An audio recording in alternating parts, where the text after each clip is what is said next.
리터급 입문이 위험한 이유, 바린이가 생각하는 리터급 입문. 안녕하세요, 바린입니다. 오늘은 야마 R3를 타고 함양군 서상면을 지나가고 있습니다. 요즘 리터급 입문에 대해서 각종 커뮤니티에서 이야기가 많이 되고 있습니다. 예전에 만들어진 영상들 중에도 보면은 리터급 입문 관련해서 만들어진 영상도 많고, 커뮤니티에서도 리터급 입문에 대해서 이야기가 많이 이루어진 상태라서 예전에 영상을 하나 만들어 볼까 하다가 포기를 했었어요. 그런데 요즘 또 리터급 입문을 하시는 분들도 종종 보이고, 또 제 의견을 피력하는 영상을 하나쯤 만드는 것도 나쁘지 않을 것 같아서 오늘은 리터급 입문에 대해서 제 개인적인 의견을 한번 말해볼까 합니다. 누구를 저격한다거나 그런 거는 절대 아니고요. 사실 제가 2달 전에 만들어 볼까 하다가 다른 거 만들 게 많아서 그냥 놔뒀었는데, 오늘 마침 생각이 나가지고 오랜만에 꺼내보는 거니까 오해는 하지 말아주세요. 우선 리터급 입문이 위험하냐 라고 누가 저에게 물어보신다면 제 개인적인 생각은 위험하다입니다. 물론 리터급으로 입문하시는 분들이 심심치 않게 보이는 것도 사실이고, 이렇게 리터급으로 바이크를 시작하셔서 잘 타시는 분들도 많기는 해요. 제가 아는 형님도 성격이 좀 많이 급하신 편이라서 바이크를 입문할 때 이렇게 생각하셨다고 해요. 아니, 오토바이를 사면 기변을 많이 한다던데, 그러면 처음부터 제일 좋은 걸 사서 기변을 안 하면 되는 거 아닌가? 라고 생각을 하시고는 주변에 뭐가 제일 좋은 바이크냐 라고 묻고 물어서 결국은 입문 바이크로 하야부사를 이제 구매를 하셨어요. 바이크 커뮤니티에 보면 우스갯소리로 누가 입문을 하려는데 뭘 사면 좋을까요? 하고 물어보면 입문은 하야부사 라며 농을 치는 경우가 많은데, 이분은 진짜로 하야부사로 입문을 하신 거죠. 1299cc 배기량에 175마력, 최고 시속은 무려 시속 320km/h에 달하고요.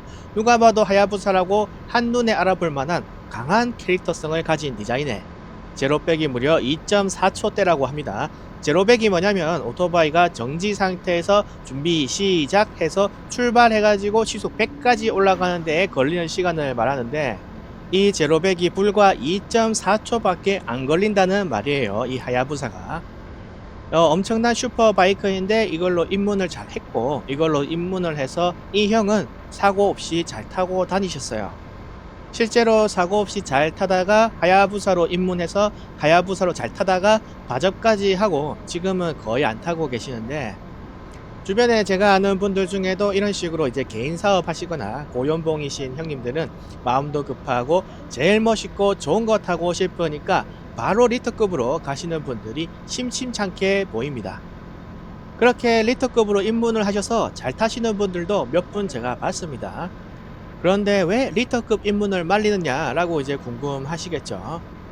왜냐하면 리터급으로 입문을 해서 저렇게 사고 없이 잘 타시는 분들도 계시지만, 저렇게 무사하게 타다가 바접하시는 분들은 극히 일부더라고요.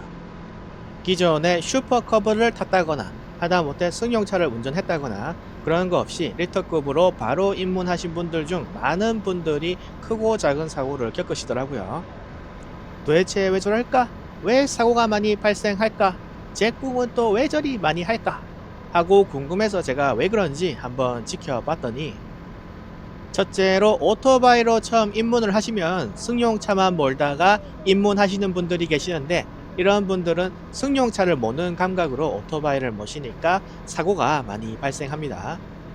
오토바이가 작고 잘 안 보이기 때문에 내가 지금 이쯤에 서 있으면 차량의 사각지대에 들어가 있을 것이다 라고 생각을 하면서 차가 못 보고 밀고 들어오면 피할 준비를 한다든지, 아니면 차에게 내 존재를 인식시키기 위해서 살짝 앞으로 가서 나 여기 있어요 하고 내 모습을 인지시키고 난 이후에 좀 나란히 달린다든지, 사고를 예방하기 위한 어떤 요령을 좀 부려야 하는데, 그런 거 없이 차를 타듯 운전을 하다가 회전 교차로나 합류 지점에서 덤프 트럭이나 버스와 부딪히거나 하는 사고를 당하시는 분들이 의외로 많이 계시더라고요.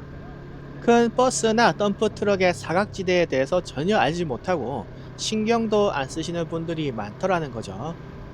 두 번째로 승용차를 타다가 입문하시는 분들은 그래도 양반입니다. 아예 도로 경험이 없는 분들이 오토바이를 타고 처음으로 도로에 올라오는 분들도 많아요.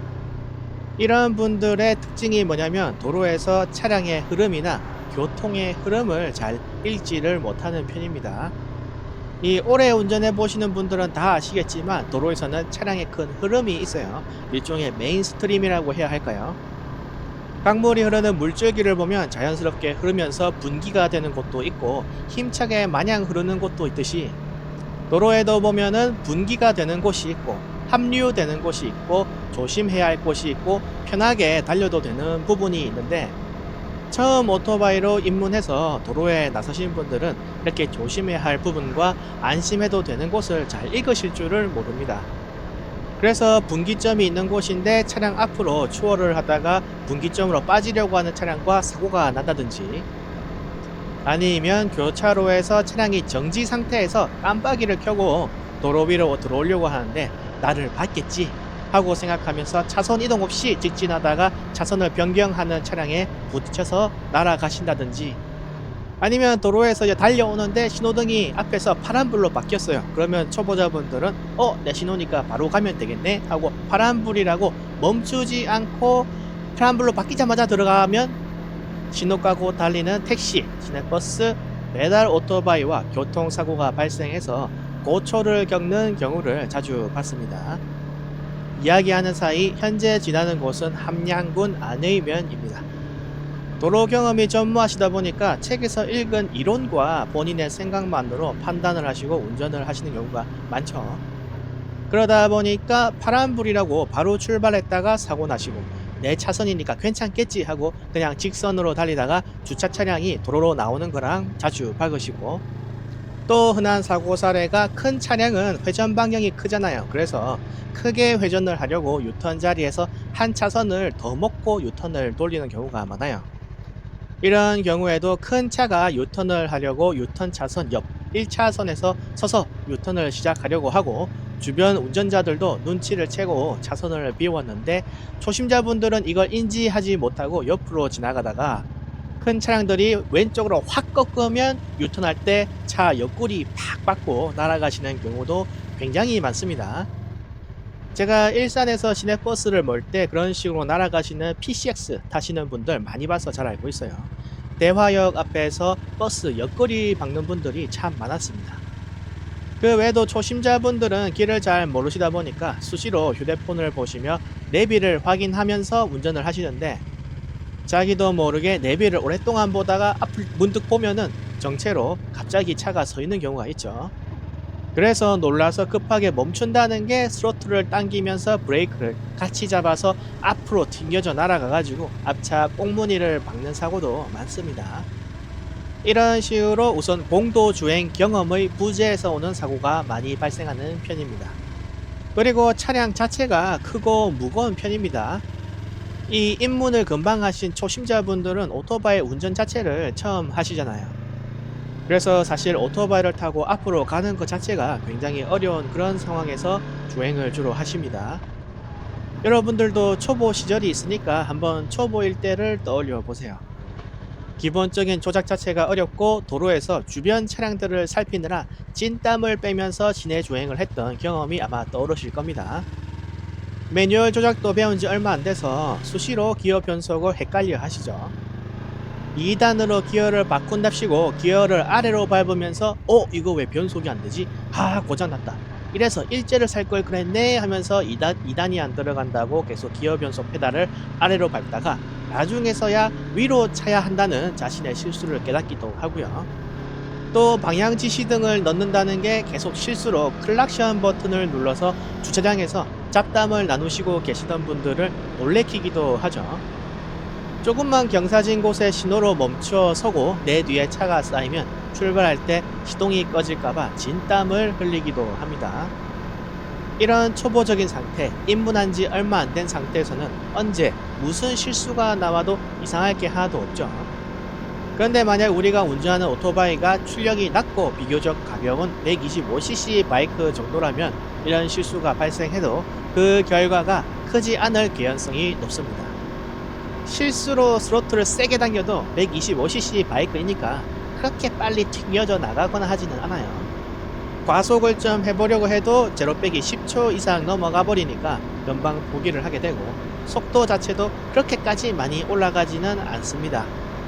뭐 촬영하기 위해서 가져온 카메라를 본다거나 가방을 뒤적거리다가 실수로 가방끈이 스로틀에 감겨서 확 당겨져도 브레이크를 잡고만 있으면 그냥 그 자리에서 시동이 꺼져버리거나 앞으로 나가도 그렇게 세게 튕겨져 나가지는 않습니다. 하지만 여러분이 타고 있는 바이크가 리터급 바이크라면 과연 어떤 결과가 나올까요? 오른쪽 위에 나오는 계기판 영상을 보시면 시속 250을 가볍게 넘어가고 있죠.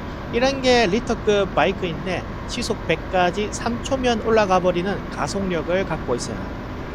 그러면 어마어마한 힘과 출력으로 박차고 나간다는 건데 실수로 리터급 바이크 스로틀을 확 잡아당기면 진짜 농담 아니고 오토바이가 로켓처럼 혼자서 튕겨서 날아가 버립니다. 자, 바로 교육용 예시 영상 하나 보시죠. 자, 지금 어떻게 되었죠? 옆에서 장난으로 가볍게 스로틀을 휙 돌렸을 뿐인데 오토바이가 확 날아가 버리죠. 이게 바로 제가 말씀드리고 있었던 리터급 출력의 무서운 점입니다. 정말 스로틀을 조금만 당겨도 오토바이가 휙 날아가 버릴 정도로 묻힌 성능을 가지고 있거든요.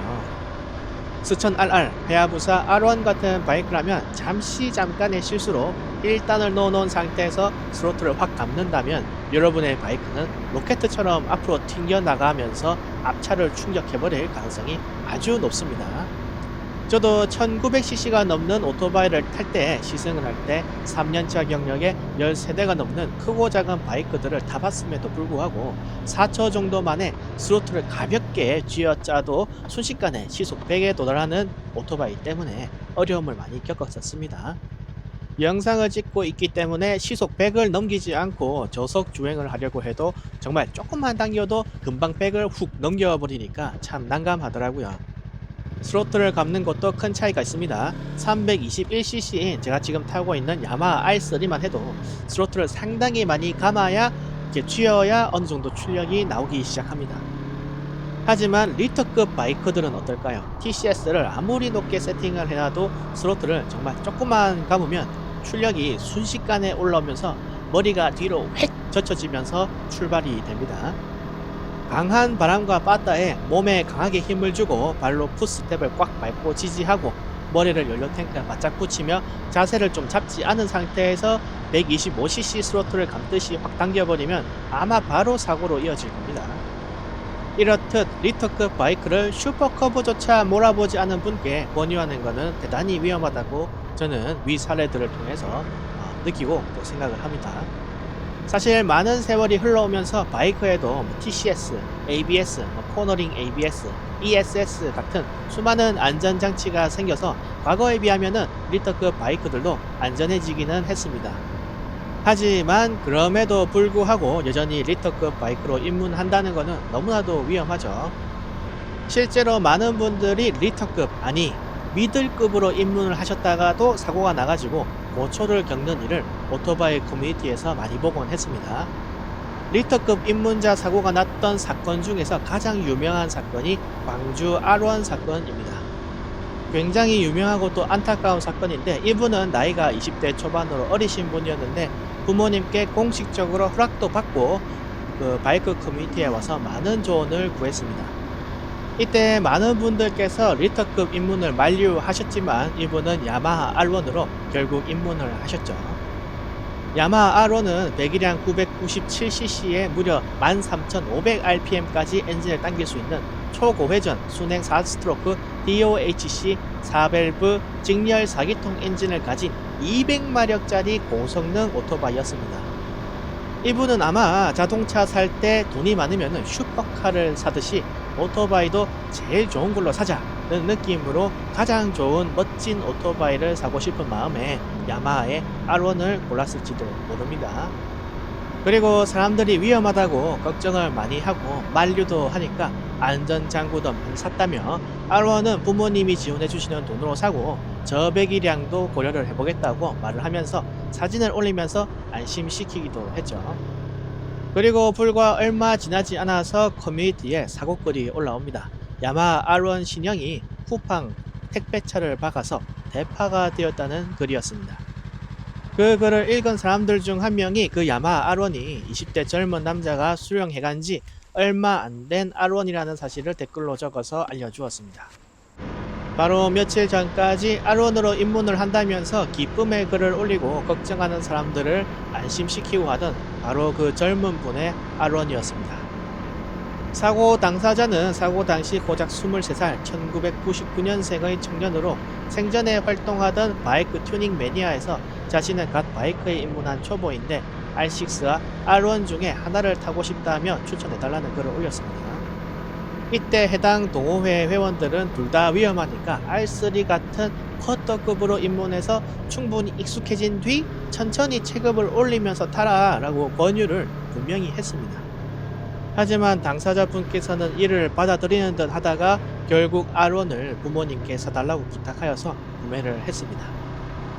그리고 3월 10일에 차량을 인도받았고 정확히 3일 뒤인 3월 13일 새벽 1시 30분 사고 현장이 김대중 컨벤션 센터 앞 도로에 정차되어 있던 쿠팡 트럭을 들이받고 현장에서 사망하였습니다. 사고 당시 목격자의 설명에 따르면 시내 도로에서 시속 200km를 넘는 속도로 과속을 하다가 쿠팡 트럭 후미를 들이받았다고 합니다. 삼가 고인의 명복을 빕니다.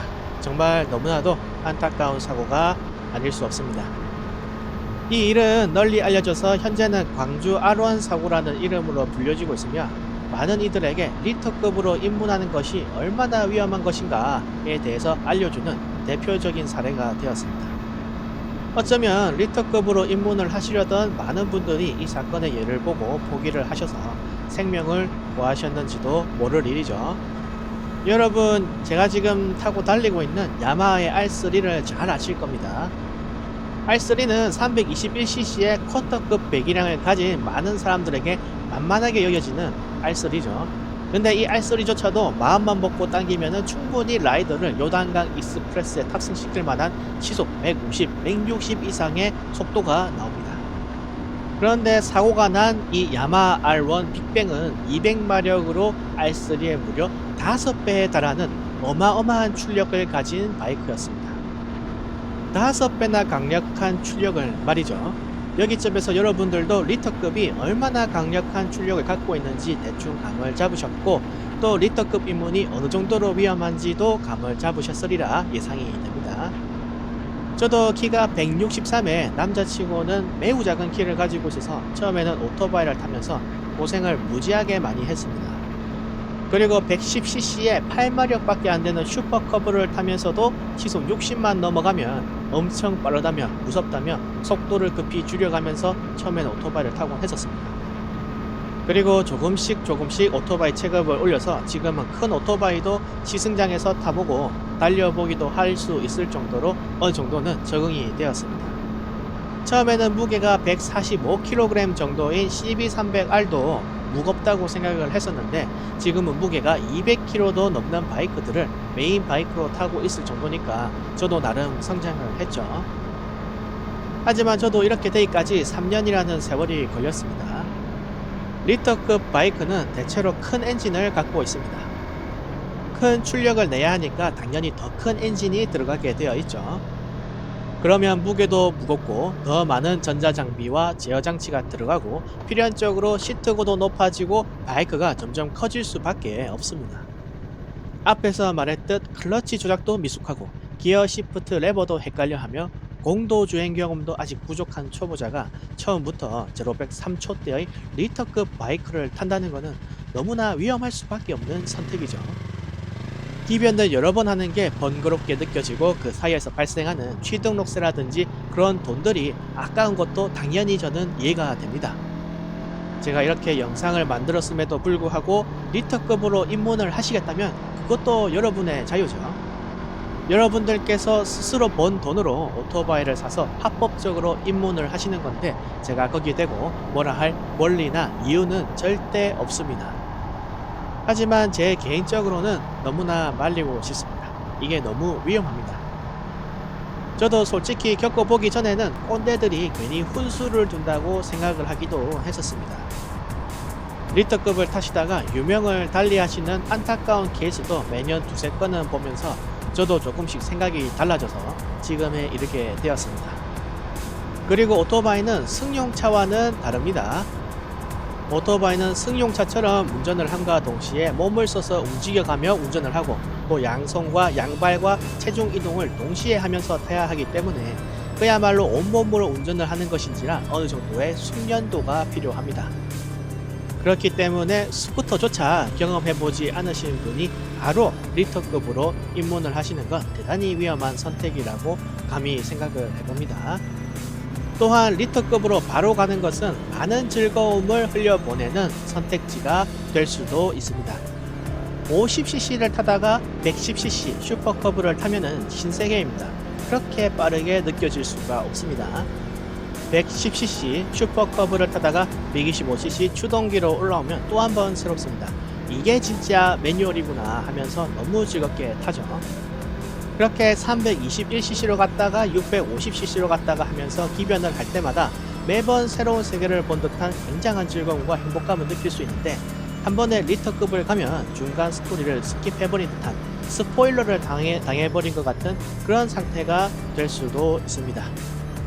이런 점까지도 모두 고려를 한번 해보시고 여러분의 안전을 최우선으로 생각하시면서 오토바이 입문길을 선택하시길 진심으로 바라봅니다. 자, 영상도 길고 제 잔소리도 너무 길었죠. 이제 슬슬 영상을 마치도록 하겠습니다. 이 모두 여러분의 안전을 걱정해서 하는 말이니까 너무 안 좋게 생각하지는 마시고요. 연습용 싸구려 바이크 하나 사셔서 2개월 정도 연습하고 리터급으로 올라오시거나 하시는 걸 추천드립니다. 자, 이상으로 영상 마치겠습니다. 항상 안전하시고 알라무복 되세요. 도로 위에서 또 뵙겠습니다. 영상 끝.